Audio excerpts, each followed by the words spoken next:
ngeen may ma rek ma am ay leeral yu may indi ci circuit dette bi il faut que ngeen xam ne dette bi ñuy wax dañ koo nëbb tuddee ko dette cachée wala dette odieuse.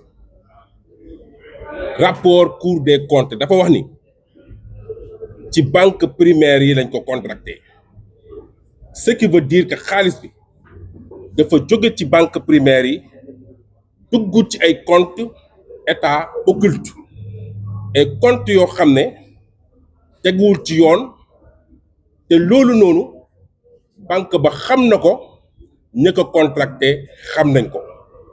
Banque ba xam na ni dette bii muy joxe amul benn base légale, amul benn base juridique. Ki di jël bor bi xam na ni bor bi mu jël tegu ko ci yoon te compte bu mu koy dugal teguwul ci yoon te bu génnee compte boobu ci ay compte particulier la dugg. Daanaka ay compte nit yoo xam ne ay compte bancaire la, ñu dimbale leen ñoom soit ñu jënd ci ay kër wala investir ko fenn wala génnee ko bitim réew wala investir ko ci ay crypto-monnaie. Circuit bi en réalité noonu la demee. Donc booy joxoñ da nga joxoñ les criminels financiers mais aussi da nga joxoñ seeni complices yi nga xam ne ñoo leen dimbale pour ñu contracter bor bi. Amana dañ koo jël tabaxee ko, noosee ko, séddoo ko, fooyee ko wala ñu jël ko génnee ko bitim réew dugal ko ci ay compte yoo xam ne danañ ko fa làkk ba bët du ko gis, wala boog ñu dugal ko fu gën a bon mooy daanaka crypto-monnaie yi nga xam ne bu fa xasee ba dugg pour jotaat ko dana métti.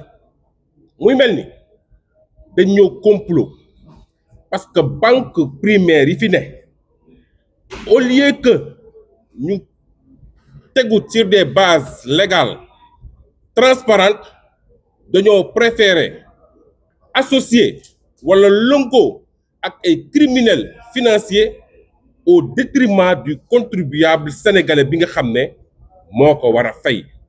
Donc bu ñuy joxoñ nañu joxoñ criminels financiers yi mais aussi ñi nga xam ne seeni complice lañu.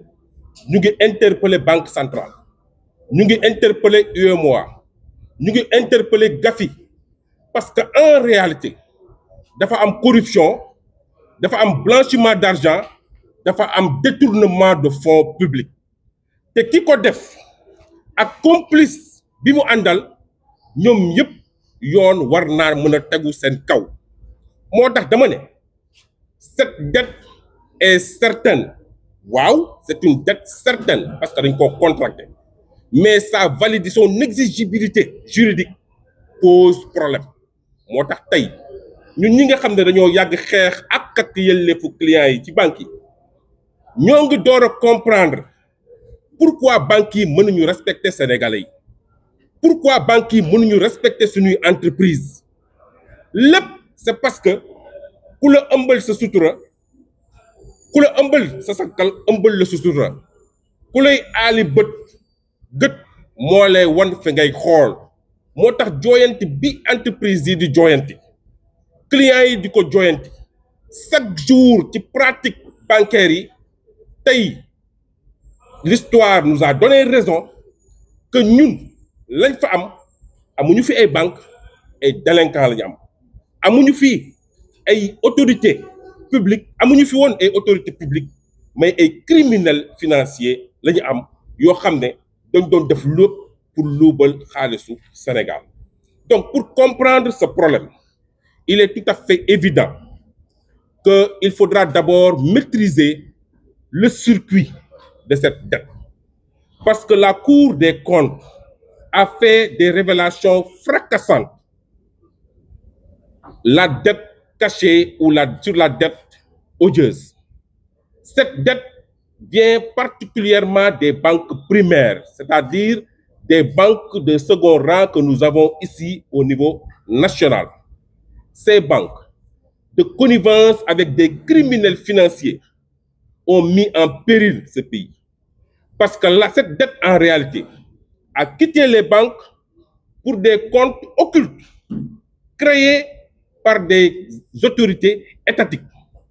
C'est une dette qui n'a pas été autorisée par le Parlement. Mais cette dette, ayant abouti dans ses comptes, a quitté aussi ses comptes pour des comptes particuliers. Et ces comptes particuliers sont des comptes des agents de l'État. Ces comptes-là appartiennent à des personnes qui ont ouvert ces comptes dans des banques locales d'abord, nationales. Et c'est à partir de ces banques que toutes les transactions ont été opérées, soit pour financer leurs projets personnels, soit pour construire, soit pour cacher cet argent dans des comptes à l'extérieur, offshore, je ne sais pas. Surtout dans des crypto-monnaies. Parce qu'il faudra comprendre que le monde a évolué.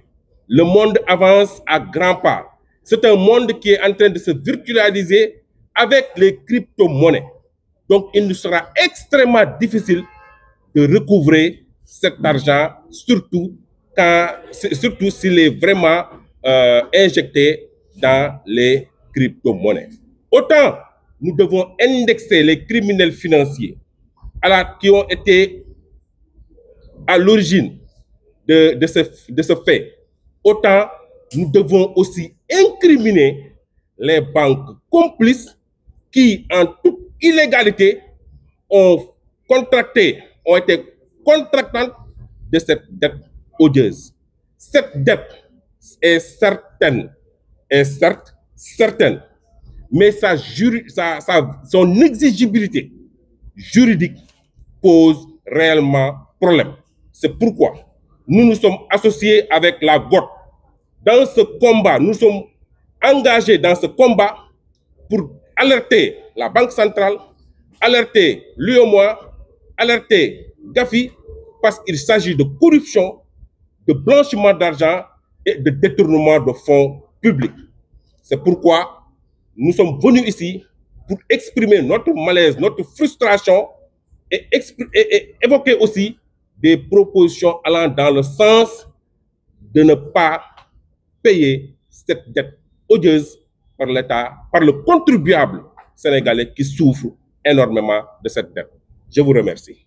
di sant di gërëm di nuyu tamit kilifa yi nga xam ñoo fi toog man nag maa ngi tudd Aliou Gory Diouf docteur géographe nekk tamit leader politique président mouvement Nawna Sénégal nekk allié bu régime bi ñaari point laa bëggoon a insister mooy benn fàttali insister ne comité bi nga xamante ni ñu ngi koy wootee pour que ñu mettre ko en place pour def audit citoyen du comité bu nga xamante ni dañuy écarter institution wu république bi maanaam du ñu écarter gouvernement bi du ñu écarter assemblée nationale yaakaar naa parlementaires yi fii toog loolu firnde la ci waaye dañuy dégg très souvent nga ay nit di naan da ngeen a bëgg a remplacer gouvernement bi remplacer wuñu gouvernement bi lii suñ ko naree def faw loxo gouvernement bi dugg si waaye nag dafa nekk lu nga xamante ni day gën a dëgëral gouvernement bi gën a dëgëral cëslaayam ndax gouvernement bi bu ñu fàtte que ni moom délégataire la de pouvoir des citoyens donc tey jii bu fekkente ni citoyens yëpp jóg nañ def mbir mi seen yëf loolu day gën a dooleel gouvernement bi ci li nga xamante ni moom lay xeex pour que dette bi bor bi bu mu ko sonal.